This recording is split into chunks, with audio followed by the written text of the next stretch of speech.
Est-ce que de nos jours, une femme doit encore galérer avec un homme? Je sais que vous faites le tour des réseaux et que c'est une phrase que vous avez certainement déjà vue, quelque chose dont les gens parlent avec beaucoup de facilité et on dit même aux femmes que si tu es en train de galérer avec un homme, tu es simplement en train d'apprêter l'avenir d'une autre femme.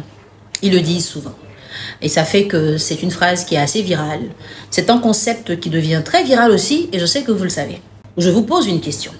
Est-ce que ça veut dire que si un homme aujourd'hui est dans la vie d'une femme qui n'est pas socialement établie, qui n'a pas de moyens et qui l'aide à grandir, il est aussi en train d'apprêter l'avenir d'un autre homme? Hein? Ah oui, parce qu'il faut répondre dans les deux sens. C'est pas seulement du côté des femmes, il faut aussi aller du côté des hommes. Alors, bonjour et bienvenue.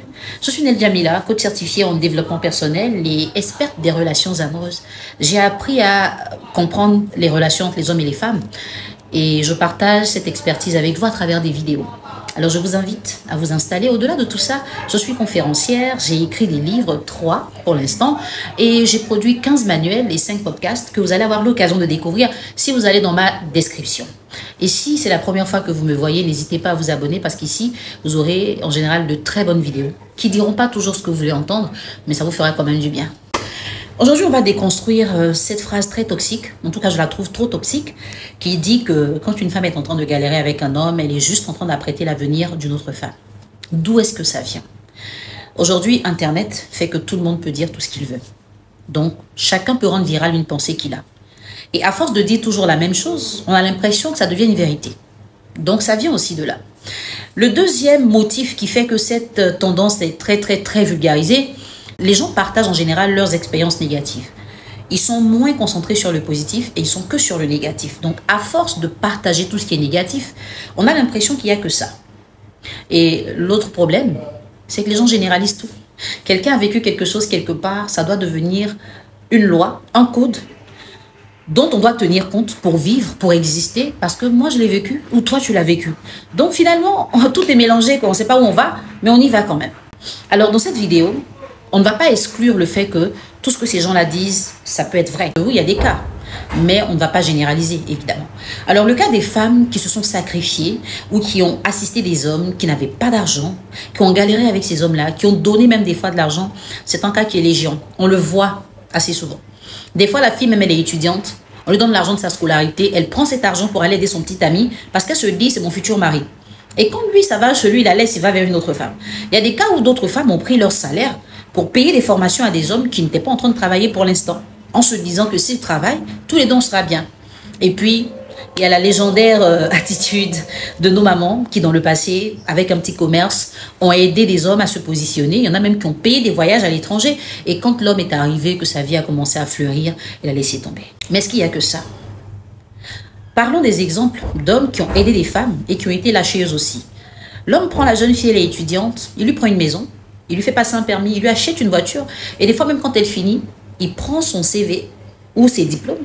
Il va dans une entreprise, donc l'entreprise d'un ami à lui, il va lui trouver du travail. Et quand elle arrive là-bas, elle rencontre quelqu'un d'autre, elle le laisse tomber. Ça aussi, ça existe. Et là, j'ai le souvenir de l'histoire d'une femme. On va dire d'un homme parce que c'est l'homme qui me l'a raconté en coaching.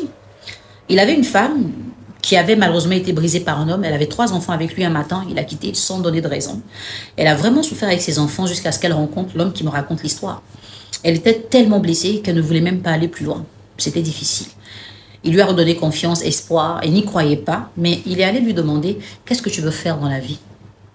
C'est lui qui a détecté en elle un talent. Il a payé des gens pour la former. Et elle est devenue aujourd'hui une femme totalement autonome, avec une belle vie. L'avantage qu'elle avait, c'est qu'elle avait été à l'école, elle avait des diplômes, mais elle n'avait jamais travaillé. Lui, il n'a pas été à l'école, il avait même du mal à bien s'exprimer en français, mais c'est un homme qui faisait des affaires. Quand la femme a atteint un certain niveau, ses parents ont estimé que le monsieur n'était plus à son image. Donc ils ont demandé à la fille de le quitter. Un matin, elle est partie. Malgré tout ce qu'il a fait pour la reconquérir, elle a dit non. Et elle s'est mise avec quelqu'un qui travaillait dans le même domaine qu'elle.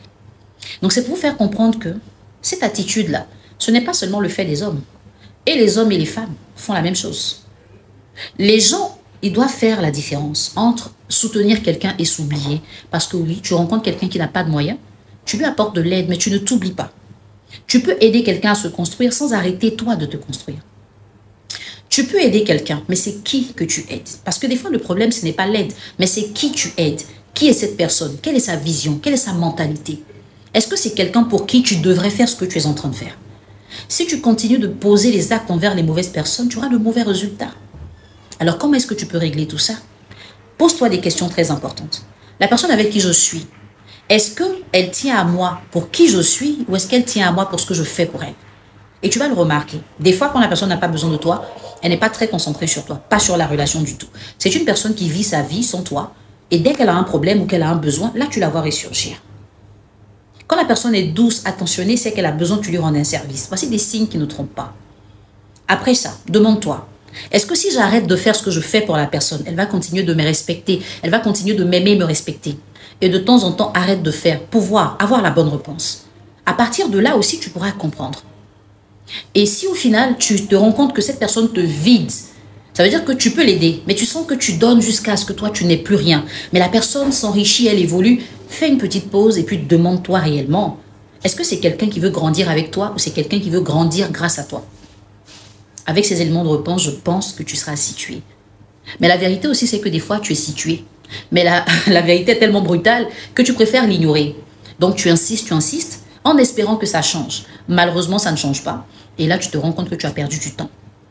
C'est très délicat, mais je ne veux pas que tu propages cette information comme si c'était une loi universelle. Il n'y a pas que les hommes qui quittent les femmes quand ça va chez eux. Les femmes aussi quittent les hommes quand ça va chez elles. Tout est une question de je continue de bien me sentir à tes côtés ou je ne me sens plus bien à tes côtés. Donc, il faut comprendre qu'une personne qui ne se sent plus bien à tes côtés va partir. Et si tu as déjà fait des efforts, fait des sacrifices pour quelqu'un qui t'a abandonné, tu as besoin de te reconstruire. Tu n'es pas un échec, tu as fait un mauvais choix. Comment tu dois faire pour ne plus reproduire le même choix? Ils te font un accompagnement, un suivi. Et moi, je suis là pour toi. J'ai déjà aidé des personnes dans ton cas. Et ces personnes, aujourd'hui, ont pu se reconstruire. Elles ont pu retrouver confiance en elles et leur vie va bien. Tu peux aussi tenter l'expérience, pourquoi pas. Et si cette vidéo t'a parlé, qu'elle t'a touché, n'hésite pas à la partager. Je sais que quelqu'un autour de toi a besoin de la voir avant d'aller faire la même erreur que toi. On est d'accord? On va se retrouver une autre fois pour un autre sujet, en tout cas dans lequel je pourrais peut-être beaucoup plus m'étendre pour te faire comprendre certaines nuances, pour ne pas que tu généralises tout comme les gens le font, parce que malheureusement, c'est une toxicité qui va détruire beaucoup de relations. De plus en plus, les gens auront peur de rester avec des gens qui n'ont rien, et les hommes et les femmes.